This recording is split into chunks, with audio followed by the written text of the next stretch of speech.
Kita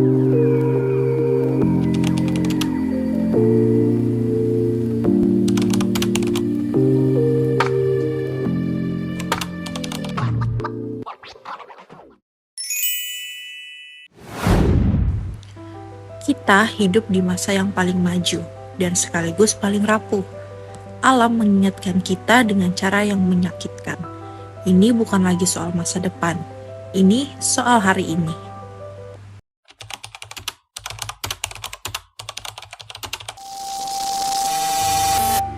Energi fosil telah menggerakkan dunia selama seabad, tapi kini kita membayar harga yang mahal.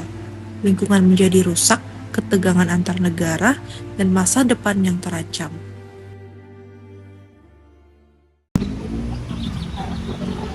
Oke, jadi kalian tahu nggak kalau sektor energi itu tuh menyumbang 73% dari total emisi gas rumah kaca. Nah, di balik penggunaan listrik yang sehari-hari kita gunakan, terdapat jejak karbon yang masif dan juga tidak terlihat di dalam bumi kita. Nah, jadi Indonesia tuh masih memproduksi sekitar 60% batu bara untuk pembangkit listriknya. Dan sementara itu, setiap ton batu bara yang dihasilkan itu tuh melepaskan sebanyak 2,4 ton CO2 ke atmosfer bumi.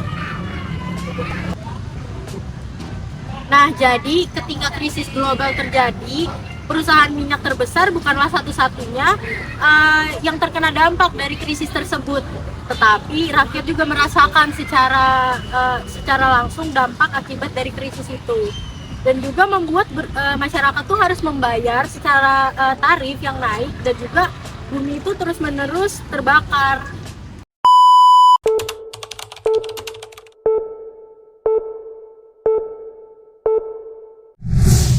Di satu sisi dunia, energi dipakai untuk membangun mobil listrik, sedangkan di sisi lain jutaan orang belum mengenal listrik. Transisi yang tidak adil hanya akan melanggengkan ketimpangan di dunia ini. Lebih dari 700 juta orang di dunia, terutama di Afrika, Sub-Sahara, dan Asia Selatan, belum memiliki akses stabil terhadap listrik.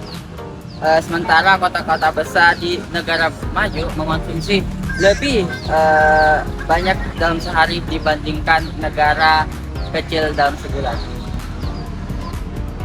Oleh karena itu, negara-negara maju harus bertanggung jawab menyediakan teknologi, dana, dan bantuan teknis agar transisi bersih dapat tercapai dengan kebijakan global yang mendorong investasi berkelanjutan dan mengurangi ketimpangan energi serta perubahan iklim.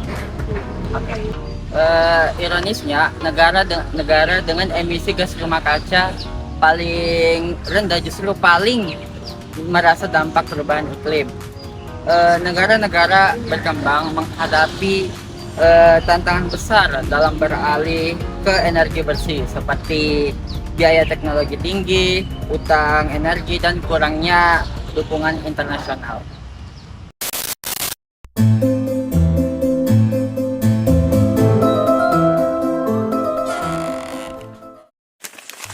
Energi bersih bukanlah impian, ia nyata, tersedia, dan dapat diakses. Ia tidak mencemari, tidak menciptakan perang. Ia bisa membangun desa dan menyelamatkan dunia ini.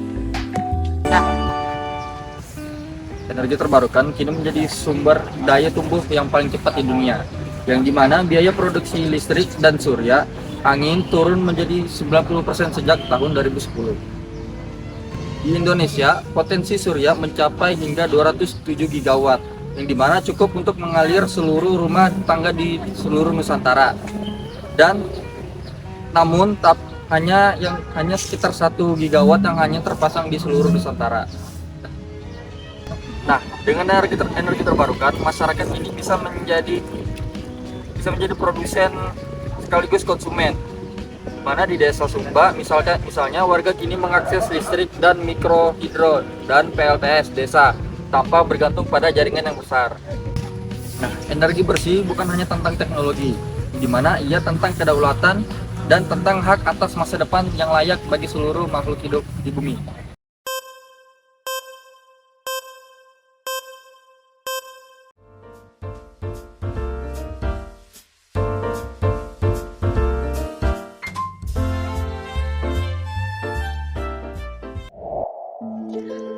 Tapi hati-hati, tanpa kesadaran dan keberpihakan, energi terbarukan bisa dikuasai oleh yang kuat saja. Transisi ini harus adil untuk semua, bukan hanya untuk yang punya modal.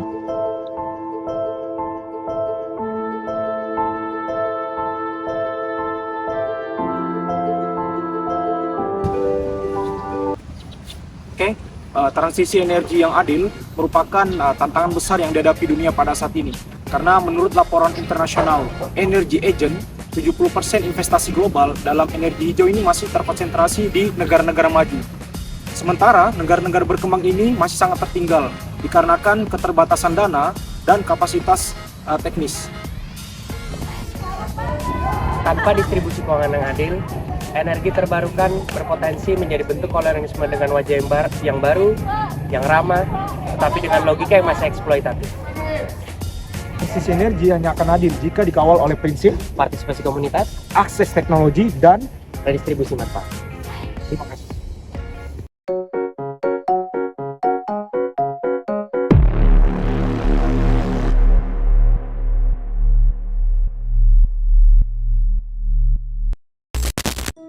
Ini bukan hanya tentang listrik, ini tentang membangun ulang peradaban, dari ketergantungan menuju kemandirian, dari ekonomi eksploitatif menuju masa depan yang regeneratif. Energi berbentuk segalanya, ekonomi, pendidikan, kesehatan. Akan tetapi selama ini kita memberikannya kepada mekanisme pasar, bukan kepada nilai kemanusiaan. Dengan energi terbarukan, kita punya kesempatan untuk membangun ulang tatanan itu. Sebuah pembangunan yang regeneratif, bukan destruktif, yang inklusif, bukan elitis. Energi bukan hanya tentang listrik, ia adalah tentang siapa memiliki kuasa atas masa depan.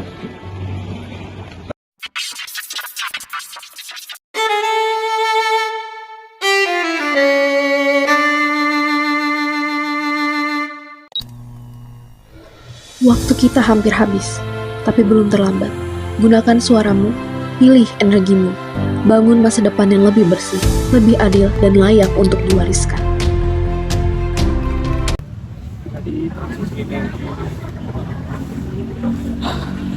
Kita punya pilihan sebagai warga negara dan sebagai individu yang bebas. Kita bebas untuk memilih produk yang jejak rendah karbonnya itu sangat rendah, mendukung komunitas energi lokal, hingga mendesak kebijakan yang berpihak.